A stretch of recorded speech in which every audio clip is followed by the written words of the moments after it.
I was halfway through sipping my coffee when two rent-a-cop HOA enforcers marched up my porch like I was squatting on someone else's property. One of them tapped the clipboard like it was a police badge and barked, "Sir, you're in violation of Community Code Section 4 Charlie, unauthorized personal fixtures on porch." I blinked at him, then looked over at my crime scene: a rocking chair, a hanging fern, and a solar-powered garden gnome waving lazily at the sun.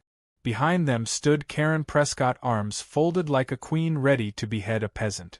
I had to stop myself from laughing. This was my porch, on my property, that I paid for. But I stood up quietly, not saying a word, even as the neighbors peeked through blinds or straight up recorded the whole thing. Karen's smirk said she thought she won. But I knew something she didn't. I owned her mortgage. 3 days earlier I had been enjoying the quiet peace of the neighborhood. I wasn't flashy. Most people thought I was just a laid-back guy who worked from home and enjoyed gardening. I kept my nose out of HOA drama until it came sniffing around mine. The day it started, Karen stopped by with her tape measure like she was auditioning for a role in the Homeowner Inquisition. She said my porch furniture didn't match the aesthetic standards of the subdivision. I asked if my wind chime offended her HOA soul. She didn't laugh. Instead, she scribbled something and told me to expect a notice. Sure enough, the next day I got slapped with a fine for $32 and a warning about escalation. I chuckled and put the paper in my recycling bin. I should have known she wouldn't let it go. Karen was the type who thought power meant yelling louder and carrying a laminated rulebook. She treated the HOA like her personal kingdom. She even walked around with a dog whistle, not for her dog but for people. The other residents mostly tolerated her because fighting her was like getting into a tug-of-war with a bulldog in heels. But she made a mistake going after me. I'd been silent for months, letting her bully people into compliance, but now she was on my lawn telling me where I could sit. That crossed a line. And that meant it was time for her to learn whose kingdom this really was. Later that afternoon, after the porch drama, I took a walk past her house for a little clarity. Her yard had fake grass, perfectly trimmed hedges, and not a single hint of personality. It was like a soulless showroom home. I noticed something strange though: a small sign in her window that read "Protected by Colonial Mortgage Services." That name made my eyebrow twitch. Colonial Mortgage Services was one of the companies absorbed into a shell LLC I acquired a few years ago during a passive investment spree. It hit me like lightning. I walked home, pulled up the LLC records, and scrolled through the portfolio. And there it was. Karen Prescott. Address matched.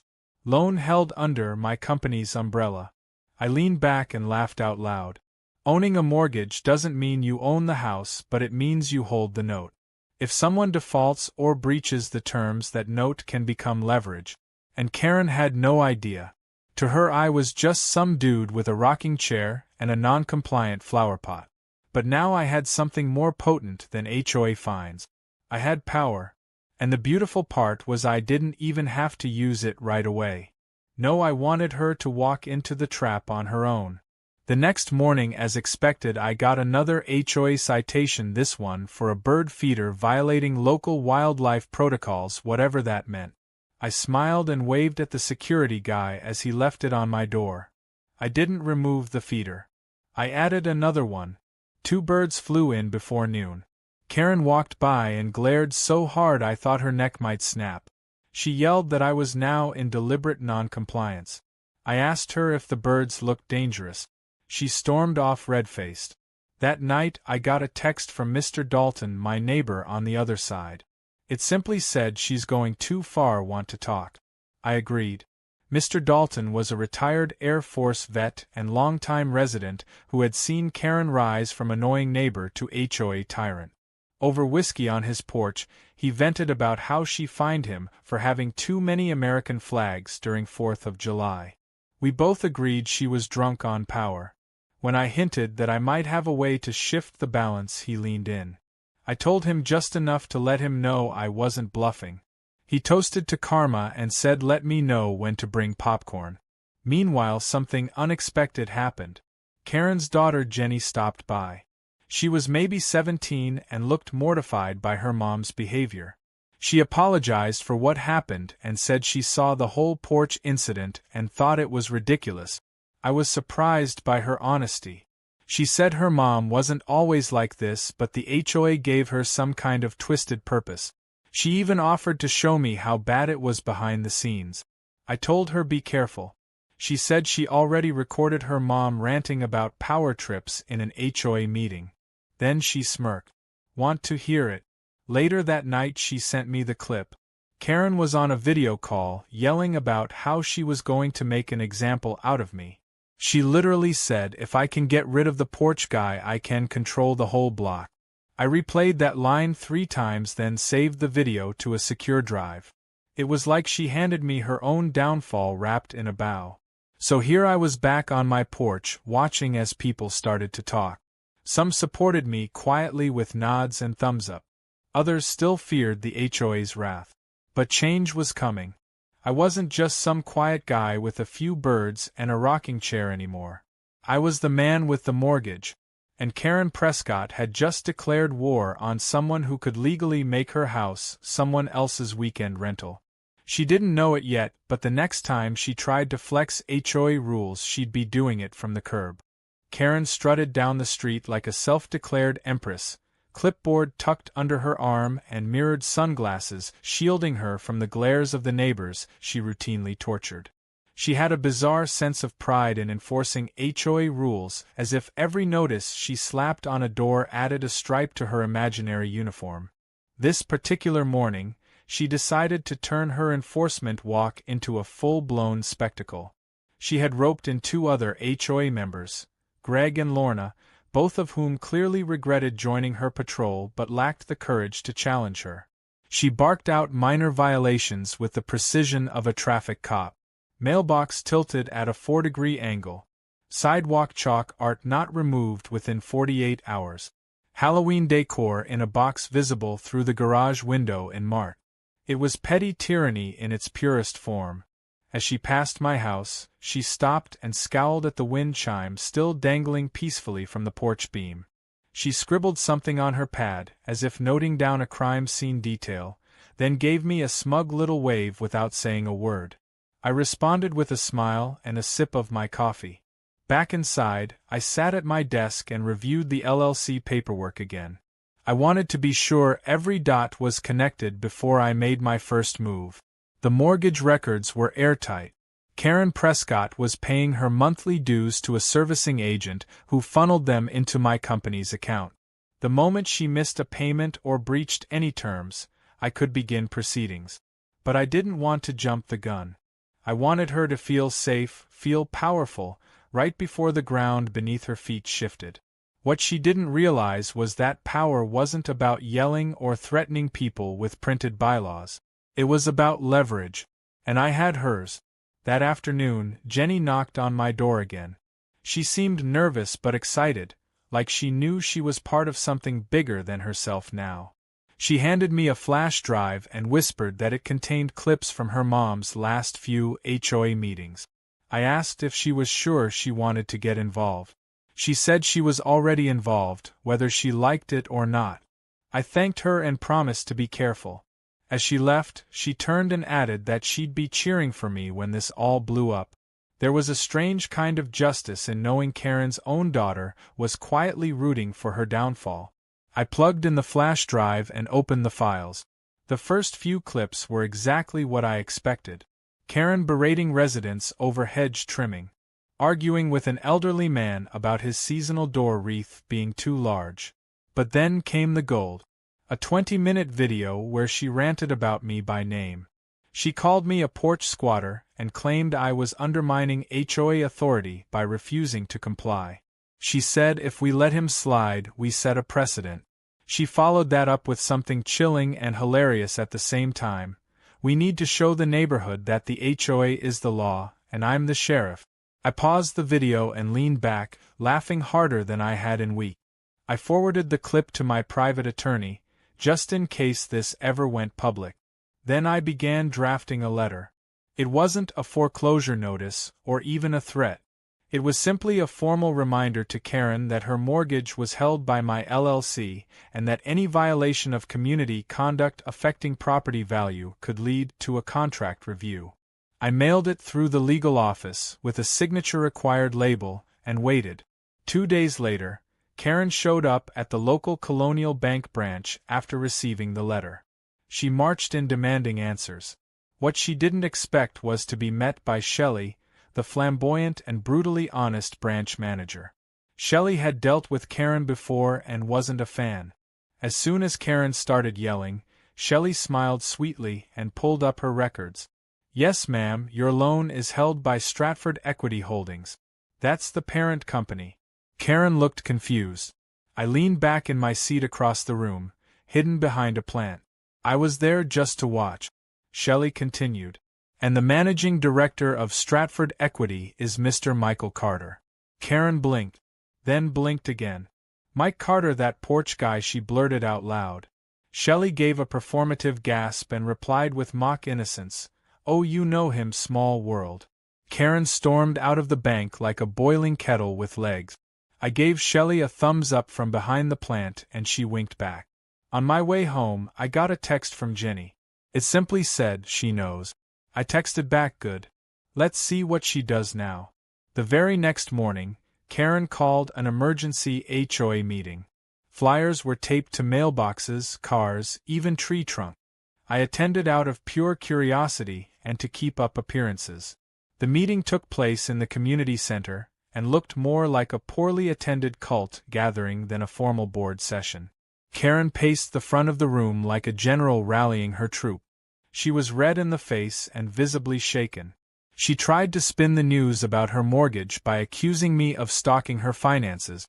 She called me a manipulator and said I was trying to buy influence in the neighborhood. I raised my hand. She ignored it. I raised it higher. She finally snapped, "What is it, Mike?" I stood and said calmly, "I've lived here for 3 years. Paid every bill on time. Planted those roses on the corner. Rescued that stray cat last winter. You kicked me off my porch because you didn't like my wind chime. Now you're calling me the threat." Suddenly the room went quiet. Someone coughed. Another person clapped. Then 2 more. Karen's eyes widened as the crowd slowly turned. Greg and Lorna, her so-called allies, slid their chairs away from her like rats fleeing a sinking ship. She stuttered something about insubordination and lack of respect. I smiled and took my seat. The meeting fizzled out soon after, and by the next day, several residents had already started decorating their porches rebelliously, adding colorful chairs, odd statues, even a few mocking wind chimes. I knew then the shift had begun. Not just in paperwork or power plays, but in the hearts of the people who had been bullied for too long. And so the quiet war continued. Karen had learned my name, but she hadn't yet learned the rules of the game. The next few moves would seal her fate. And I was just getting warmed up. Karen's reaction to discovering I held her mortgage didn't fade. It intensified. Over the next few days, she doubled down with a fervor that bordered on desperate. Her attempts to regain control became more theatrical and erratic. One morning, she tried to host an impromptu neighborhood standards workshop on the front lawn of the community center. She set up a folding table covered with binders and laminated rulebooks, barking at passers-by to recommit to the community's image. Only 3 people showed up, 2 out of curiosity and 1 because he thought there were free snacks. By the time the sun set, Karen had stood behind that table alone, fuming while a toddler from across the street slowly peeled the "authorized vehicles only" sticker off her car bumper. I knew what she was trying to do. She thought if she could rally the neighborhood against me, she could reassert herself as the untouchable force she believed she once was. But the winds had changed. Most neighbors were tired of her nitpicking. They had seen how she treated Mr. Dalton for putting a patriotic wreath on his mailbox. They remembered how she fined the Gomez family for building a wheelchair ramp without prior approval, even though their grandmother had just returned from surgery. People were fed up, and now that I was subtly exposing her hypocrisy, they weren't afraid to show it. Then, as if the universe wanted to make things easier for me, Jenny posted the HOA meeting video clip online. The same one where Karen called herself the sheriff and claimed she needed to neutralize me to maintain power. Jenny uploaded it anonymously to Reddit under the title, "My mom thinks she's the law because she runs an HOA." Within hours, the post blew up. It reached the front page of r/EntitledPeople, and the comments poured in like a tidal wave of popcorn-munching spectators. People were dissecting her body language, mocking her fake authority, and turning her quotes into memes. My favorite was a photo of a rocking chair with the caption, "Outlawed by Sheriff Karen, protector of bland suburbia." Karen, of course, had no idea who posted it. She assumed it was me and sent me a hilariously passive-aggressive email accusing me of cyberbullying. I replied with a short message, "Didn't even have to lift a finger." The silence after that was golden. What happened next, though, sent her spiraling. The bank sent a follow-up letter regarding her mortgage, standard protocol triggered by the notification I had filed regarding her conduct and potential impact on property value. It wasn't a foreclosure notice, but it was enough to make her panic. Karen, ever dramatic, interpreted it as a sign of doom. She showed up at the next HOA board meeting, this time held in her own garage after no one would unlock the community center, with a megaphone and a stack of papers. She yelled about economic terrorism and property hijacking. She warned the neighbors that I was manipulating real estate markets to destabilize the neighborhood. No one believed her. They were too busy laughing at the fact that her megaphone had a feedback issue and kept squealing every time she got near her car. Then came the tipping point. I hosted a barbecue on my porch. It wasn't just food. It was an event. I set up a grill, rented a cotton candy machine, invited everyone on the block, and offered one rule: come as you are, bring your porch chair, and tell Karen nothing. Over 50 people showed up. Lorna, Greg, Mr. Dalton, the Gomez kids, even the cranky guy who never left his house unless a package was stolen. Everyone came. Laughter filled the air, the scent of grilled corn and burgers wafted down the block, and my wind chime played its soft tune under the golden evening sky. Karen lost it. She showed up in the middle of it all, heels digging into the grass, waving a citation book like it was a holy relic. She screamed that the gathering was unauthorized, that music wasn't permitted during non-holiday weekends, and that cotton candy violated food regulations. I calmly asked her to leave my property. She yelled that I was violating the sacred trust of the HOA. I asked if that trust was written in crayon. The laughter that followed cut through her like a blade. She stood frozen for a moment, red-faced, clutching her citation book like a life raft. Then she snapped. Karen tried to tear down the porch decorations. She lunged for the wind chime, grabbed the stand with the cotton candy machine, and kicked over a cooler. Someone caught it all on video. Jenny posted it the next day titled, "Karen Declares War on Cotton Candy." It was shared by multiple news outlets within hours. Now she was exposed. Not just in private, but publicly. The board members began whispering about removing her from her position. Lorna told me privately that she'd support a vote if it came to it.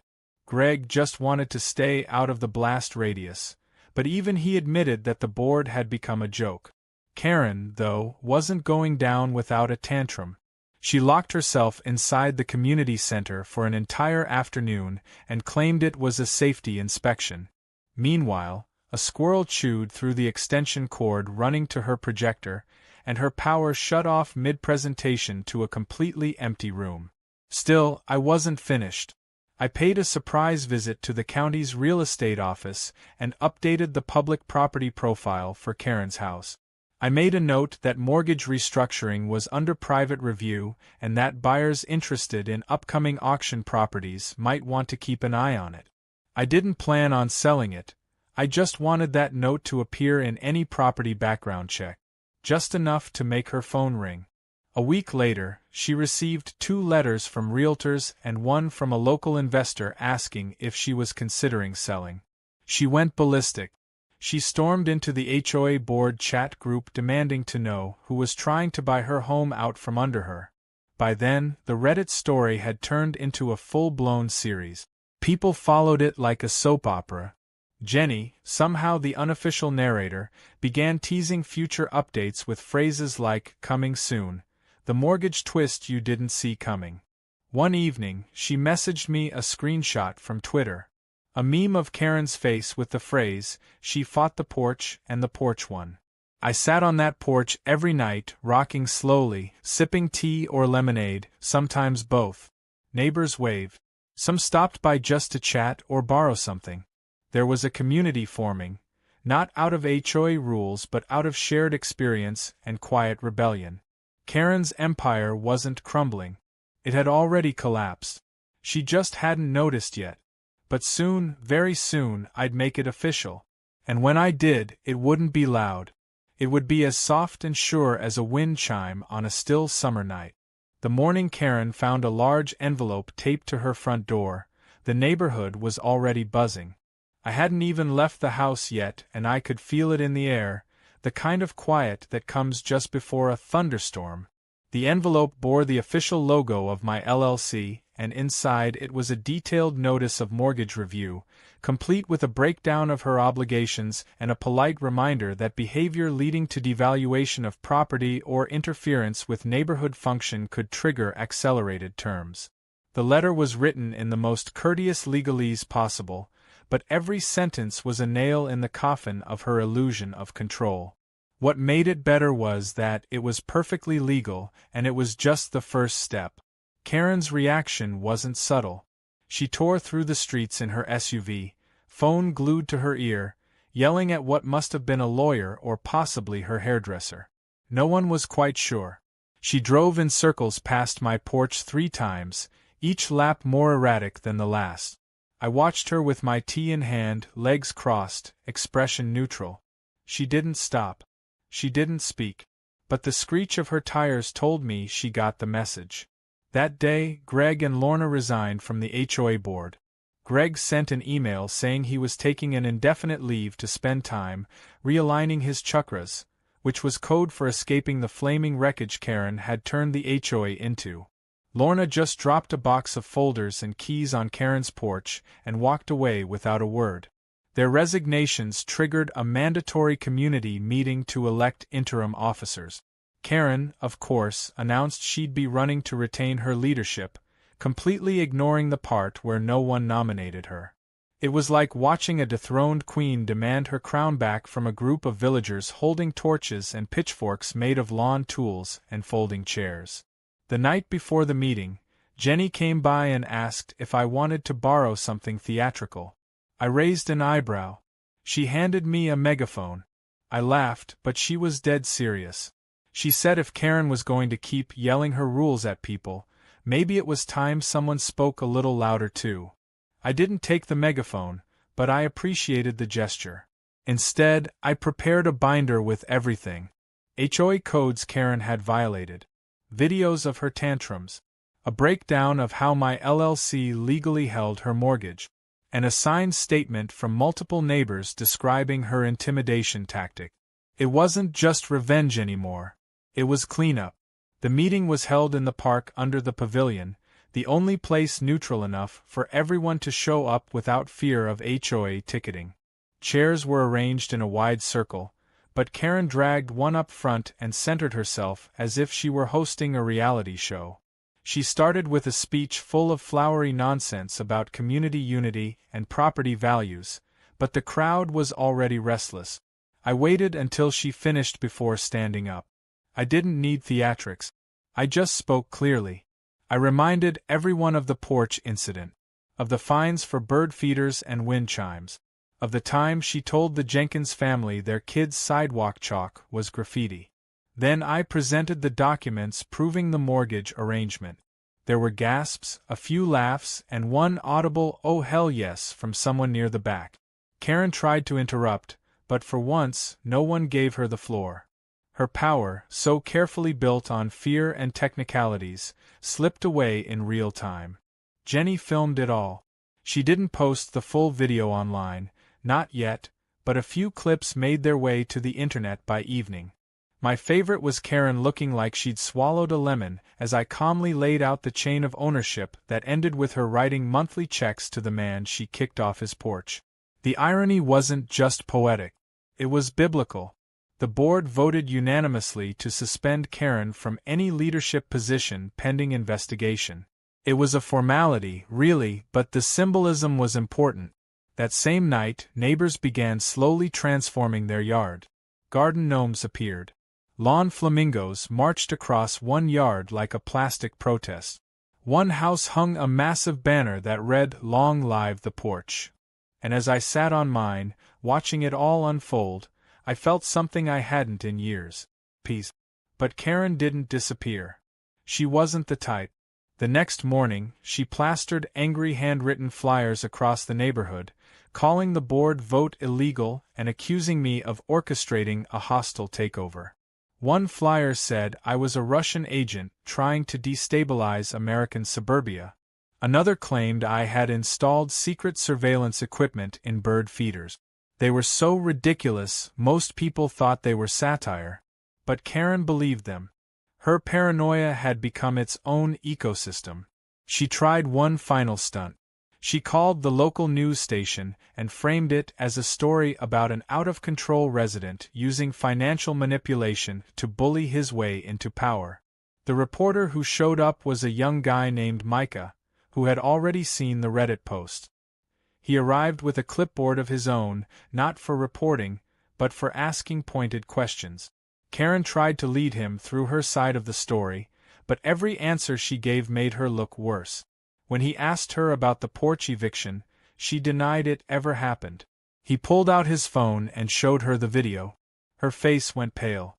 That night, the story aired under the headline, "HOA Drama Turns into Suburban Power Struggle." The piece was surprisingly balanced, with interviews from neighbors who described Karen's reign of terror in detail. Mr. Dalton appeared on camera wearing sunglasses and holding a bourbon, saying he hadn't had this much fun since he watched a raccoon steal Karen's Halloween decorations 2 years ago. The video went viral. Again. At this point, real estate agents started calling her directly. The public mortgage note had raised eyebrows, and investors were sniffing around. Karen panicked. She tried to host a Save My House fundraiser in the park, but only 2 people showed up, and one of them thought it was a yoga class. Jenny tried to talk to her, but Karen accused her of betrayal and told her to move out if she was going to side with the enemy. Jenny packed a bag that night and moved in with her cousin across town. The next morning, a giant chalk message appeared on the community center sidewalk. It read, "This is what happens when you mess with the porch." Karen scrubbed it for hours. Every time she wiped a line clean, someone nearby would quietly draw another arrow pointing toward her house. She was unraveling, and the entire neighborhood could see it. And still, I hadn't even touched the foreclosure clause. I hadn't needed to. Her own actions were doing all the work for me. But the time was coming. The paperwork was ready. The public was watching. And Karen was cornered. The next move would be final. Not because I wanted to crush her, but because she'd walked right into it, step by step, with her own rules and her own arrogance leading the way. The porch she tried to take had become the symbol of everything she lost. And I hadn't even stood up from it yet.